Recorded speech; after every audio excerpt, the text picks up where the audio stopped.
At nandito na naman tayo sa ating no contact segment, no contact update segment. Yan, muntik ang bumaliktad. Ngayong araw, March 15, 2026. So yun nga mga babes, wala tayo ditong gender. Babae, lalaki, LGBT, lahat ay welcome. Pwede rin po rito no, mga babes no, na i-pick up lang yung mga mensahe na tingin nyo nag-resonate for you. No? So alamin natin no, kung ano bang nasa isipan nitong person na 'to pagdating sa'yo. Kung may feelings pa, yun ang ating aalamin dito. Sa mga gusto lang tumambay at chumika, welcome rin dito kayo mga babes, 'no? By the way, new subscribers, kamusta? My name is Yan, returning Istambayos Puyaters, maraming salamat. Kung hindi niyo pa alam, mayroon pa po tayo 'no, na isa pang channel, link down below sa ating description box. So if interested, i-click lang yung link diyan para mapunta po kayo there. Araw-araw ay nag-a-upload tayo ng collective readings for all signs doon. At yun nga natin gender dito so babae, lalaki, LGBT, lahat ay welcome. So, let's go ahead and check. Maraming salamat kay Angel Michael, Angel guys.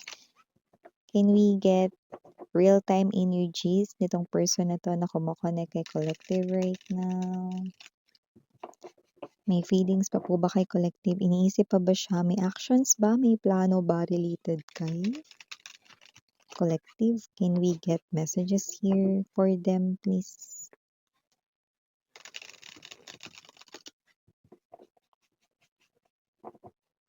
Just take only what resonates, okay?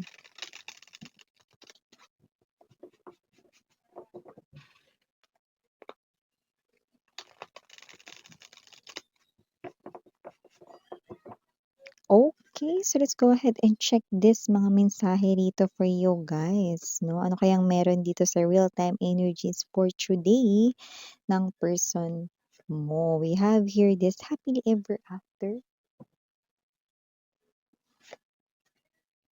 the moon, three of swords,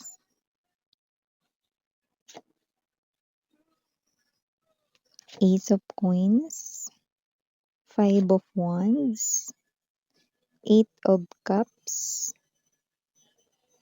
10 of cups, para sa ating bottom of the deck, prince of wands, and four of coins.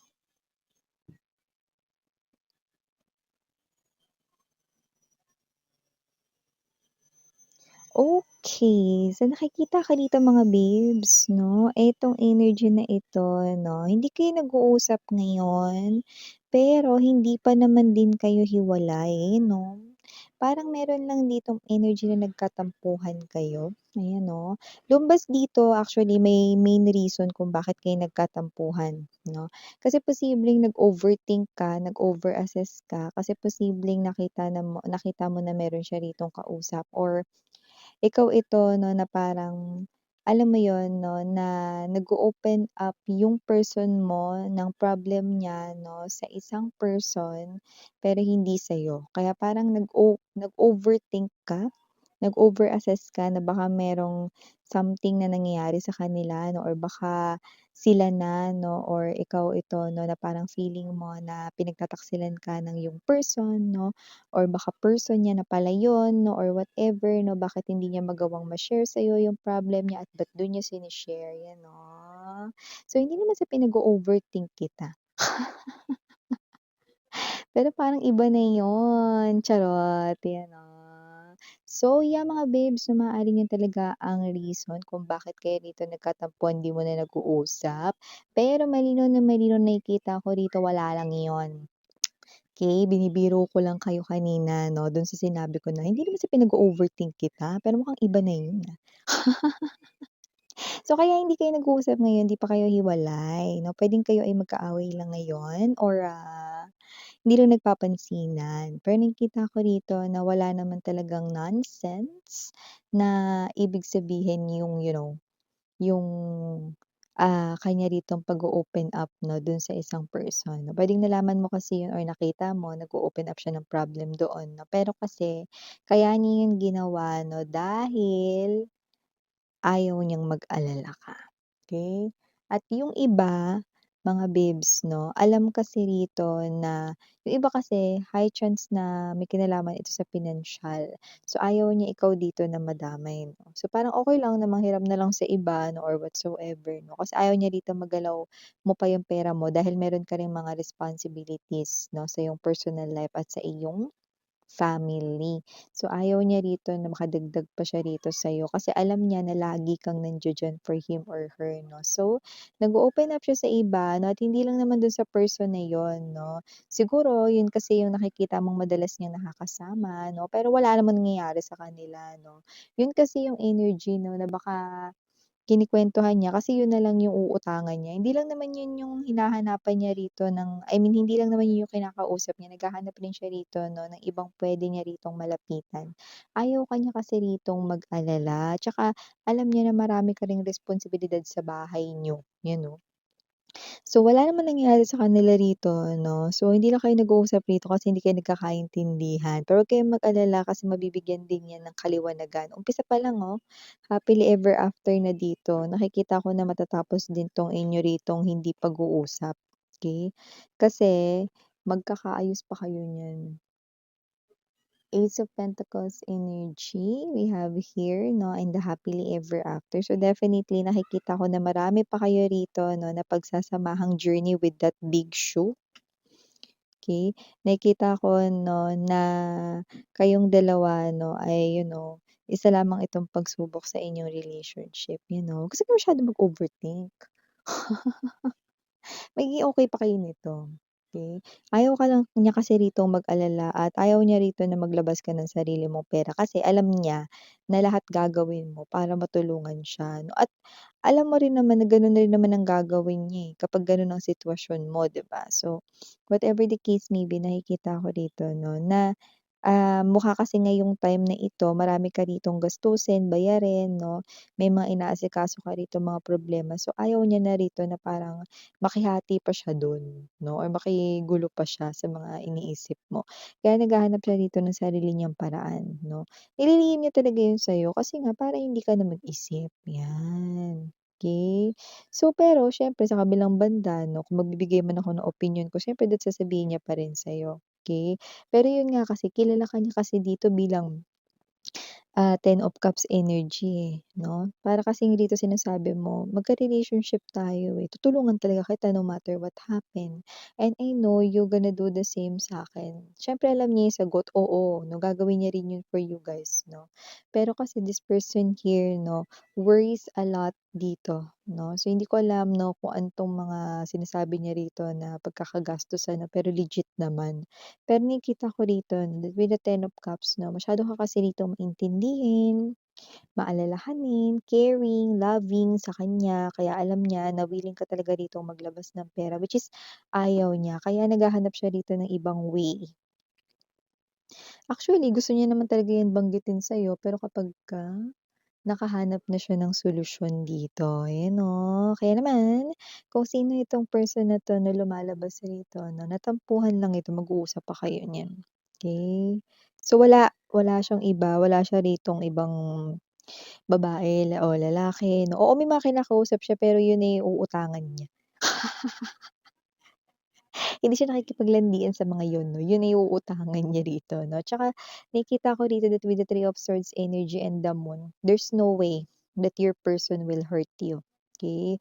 Your person loves you so much 'no, that you are the very reason kung bakit lagi siya ritong kahit pagod sa work, maraming alalahanin at problema, 'pag iniisip ka niya bago siya matulog, nagiging okey na lahat. Oh, see? Tapos nag-o-overthink ka pa.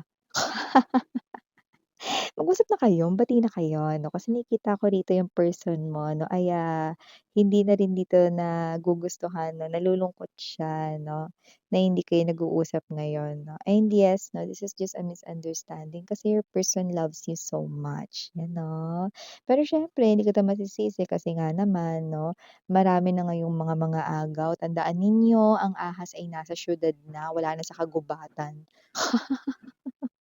Pero gano'n pa man wala namang nakikita rito. naaagaw sa person mo. Yung mga kausap niya 'no ay mga parang, naghahanap siya rito 'no ng solusyon sa kaniyang problem na pinansiyal, 'yan. So nakikita natin dito your person will not leave you no matter what happened. Five of Wands energy, Ace of Coins, and the Eight of Cups. Ibig sabihin nun, kahit anong mangyari hindi ka niya iiwan. Yes, kagaya nung kanta, "Ano man ang mangyari, hindi ka niya iiwan." 'Di ba? Ipaglalaban niya ang pag-ibig. Yes, pag-ibig. Pag-ibig 'no, ang talaga rito 'no na dahilan kung bakit nag-i-exist siya sa buhay mo. You are the very reason why this person here wants to live more because of you. Yun, see look at that. Tapos inaaway-away mo, naku bati na kayo. Huwag niyo na patagalin 'yan kasi nakikita ko rito kahit galit ka mismo niyan 'no, at sa kabilang banda 'no, parang sa puso mo may hindi ka ma-explain or hindi mo maintindihan 'no, na parang wala ka namang dapat ikagalit kasi wala naman talaga, okey? So, mabuti pa 'no, ibigay mong kapayapaan sa iyong isip 'no, at pakalmahin ang iyong sarili. Ang person mo rito 'no, ay nagpapakita rito 'no, ng kanyang, pagiging faithful sa'yo, okey?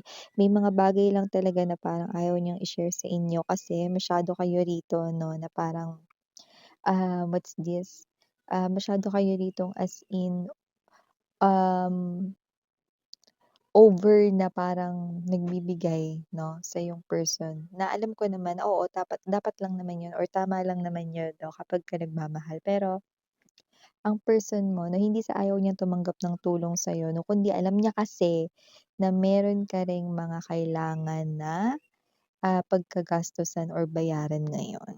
'Yan, 'di ba? So, your person here ay very thoughtful. Nakikita ko naman 'yun at nakikita ko rin dito that your person right in here 'no, ay someone na sana halos hindi niya dapat magalaw yung kanyang savings or ipon 'no, pero tingin ko 'yun na muna yung kanya ritong gagamitin kung sakaling wala rito 'no, na magpahiram sa kanya. 'Yan, sa mga gano'ng klase ng energy, okey? So ang person mo marami rin siyang responsibilities 'no. Sa kanya ritong family, pero nakikita ko rito na pagdating naman sa time, sa effort, sa love 'no, talaga naman dito na napapakita niya 'yan sa'yo ng wala talaga rito 'no, na na what's this, wala ritong palya, 'yan 'no. So, kung sino man 'tong energy na 'to nakikita ko rito 'no, na itong person na 'to 'no ay, hindi pa kayo maghihiwalay niyan, okey? Hindi nga kayo maghihiwalay, eh, nakikita ko dito umpisa pa lang happily ever after na yung main energy ninyong dalawa. So, ano na, pansamantalang tampuhan lang ito 'no or pansamantala lang itong hindi pag-uusap 'no. Pero siyempre nakikita ko rito 'no, willing naman talaga yung person makipag-ayos and at the same time hindi siya nagsisinungaling, okey? Wala talagang iba, okey? So, yun ang nakikita ko dito. So, initials, we have here capital letter D, capital letter B as in boy, capital letter J, capital letter G, and capital letter M. For other letters might not be capital, we have C, S, H, F, O. For A, it could be two or three A's. And last but not the least, we have a small letter So, yan mga babes 'no, sana bigyan mo siya ng time na mag-explain kasi nakikita ko dito 'no, na ang kanyang explanation ay walang dagdag bawas, yun talaga yun, okey? Kung ano yung kanyang sasabihin, it's just that ayaw niya lang talaga rito na mag-alala ka. Okay, kasi alam niya 'no, that you love him or her so much 'no, na kahit na yung kahit na anong tulong, kahit na yung pera mo pa 'no, ay willing mo ritong ipahiram or itulong or ibigay sa kanya. Ayaw niya yun. Hindi dahil ayaw niya tumanggap ng tulong sa'yo kundi ayaw niya rito 'no, na mahirapan ka. Kasi kung ibibigay mo yan sa kanya maaari kang ma-short 'no or maaari ka rito 'no, na maghanap ng ibang paraan para, makahiram naman sa iba. So, parang nagpalit ka ng sitwasyon, ayaw niya ng gano'n. Okay. So, your person is very understanding and thoughtful. Wala akong nakikitang masama rito. Pero siyempre mag-usap pa rin kayo, heart-to-heart conversation pa rin ang dapat na mamayani dito, ayan. So, ang ating no contact situation for today ay talagang hindi lang kayo nag-uusap, pero hindi pa naman talaga kayo as in hiwalay. Misunderstanding lang ito, 101%. So, yeah, ito yung mga messages again ni Miriana on Me for the Girls. Ganyan, Aduna for the Boys. Sarang Yellow and Light. Annyeong.